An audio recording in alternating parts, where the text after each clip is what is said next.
Have you ever wondered if you should sell your handmade items on consignment or how to sell your handmade items on consignment? If you've ever wondered any of these things, then you definitely want to stay tuned.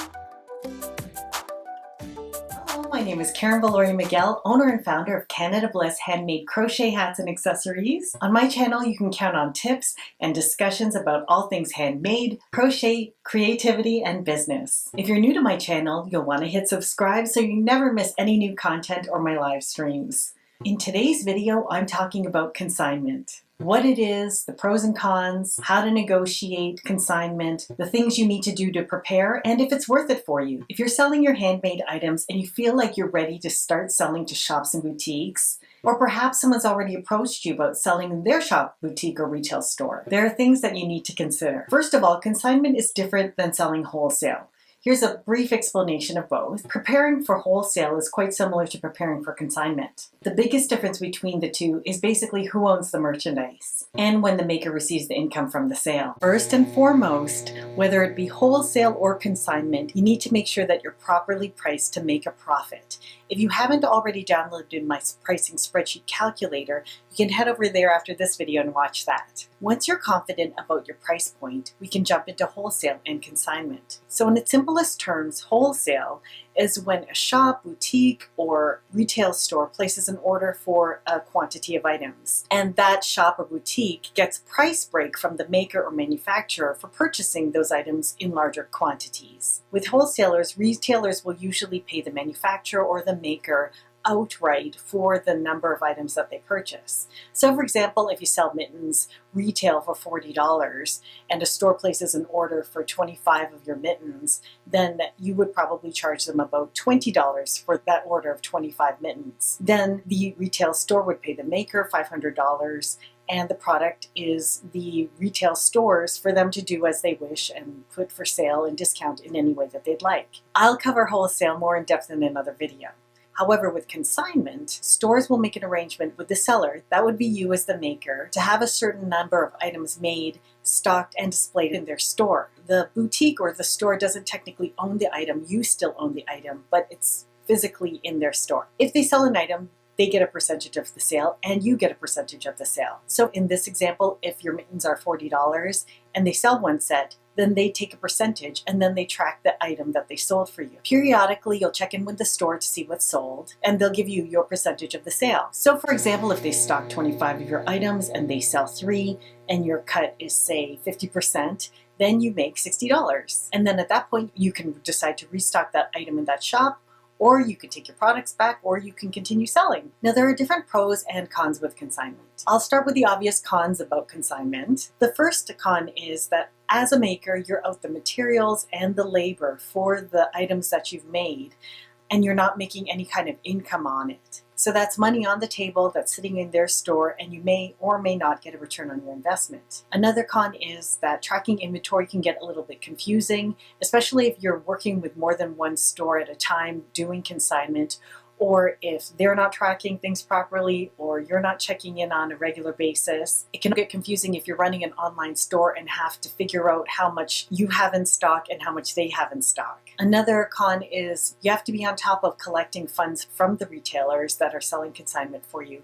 And that can sometimes be time consuming if you can't get a hold of them, or if they're busy or you're busy. Another con is you may lose items due to theft, or some of the items may get damaged.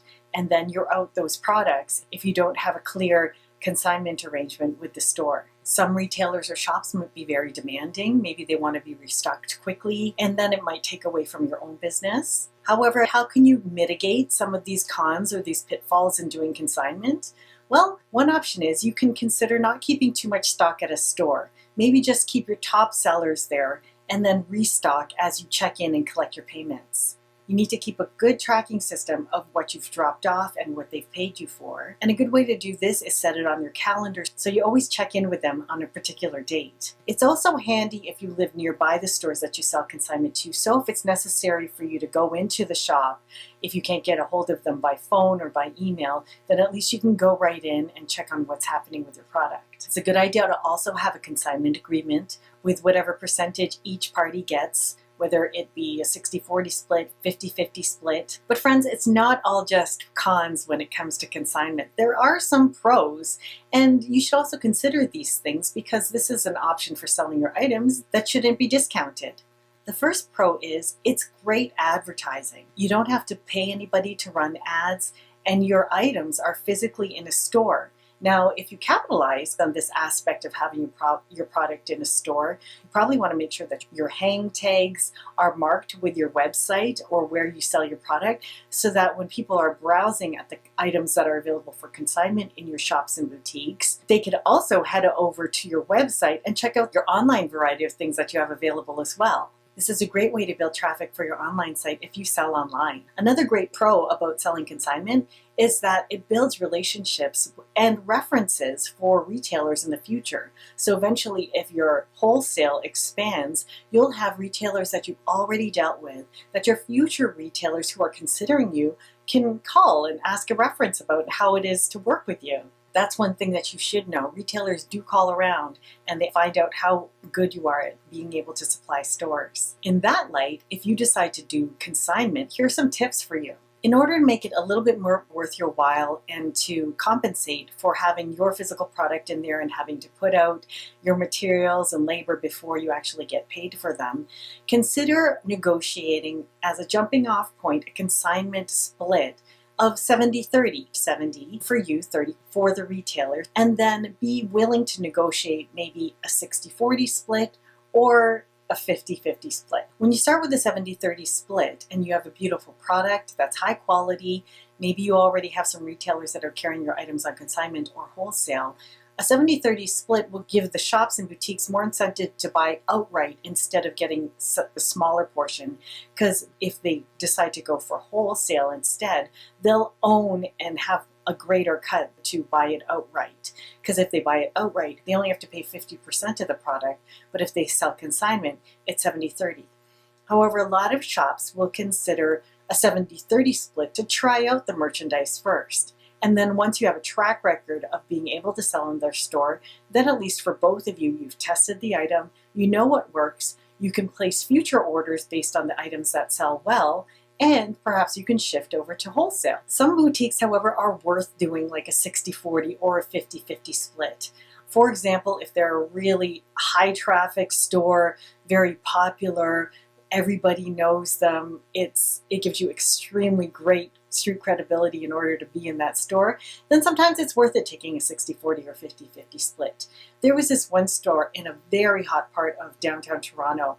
It was chic, it was hip, it was where everybody shopped, it was on Queen Street, and the owner there, who was a fabulous, fabulous owner, agreed on a 50-50 split with me only, and we ended up with an ongoing selling relationship that lasted for years. And that goes to show, after you're also in a store that is very popular and gives you a lot of credibility, it's easier for you to be able to gain more wholesale accounts afterwards. Now, if you feel at this point that it might be worth a try, here's how you can start selling consignment. First of all, you definitely want samples, handmade samples of what you've made. You don't have to make a whole bunch in the same color, but maybe make one in each color, each silhouette, each style. That way you could show it with you if you ever visit the stores. Have a line sheet of how much each of your items cost and a picture of it. So if you leave the line sheet with the retailer, then they'll have a mental map of how much to charge customers. Have a consignment agreement. Agree on how much each the store and yourself will take from each of the sales. And also agree on how many items you're going to have stocked, how often you restock, and how often that they're going to pay you, and how you'll receive payment. Agree on a regular date that you're going to be back in the store, and also have a clause on theft or damaged items so that you know how you're going to recoup your losses if something does get lost or damaged. You also want to agree on how an item is merchandised, because you want your items to be merchandised optimally and not like buried in a corner in a box or shoved somewhere. Sometimes I would also provide retailers a point of purchase display so that the items can be displayed in this optimal way and you can see it nicely. And you can have a general agreed upon area of where your items will be. Will it be on a table? Is it going to be near the checkout? Will it be hanging? So have those things agreed upon as well.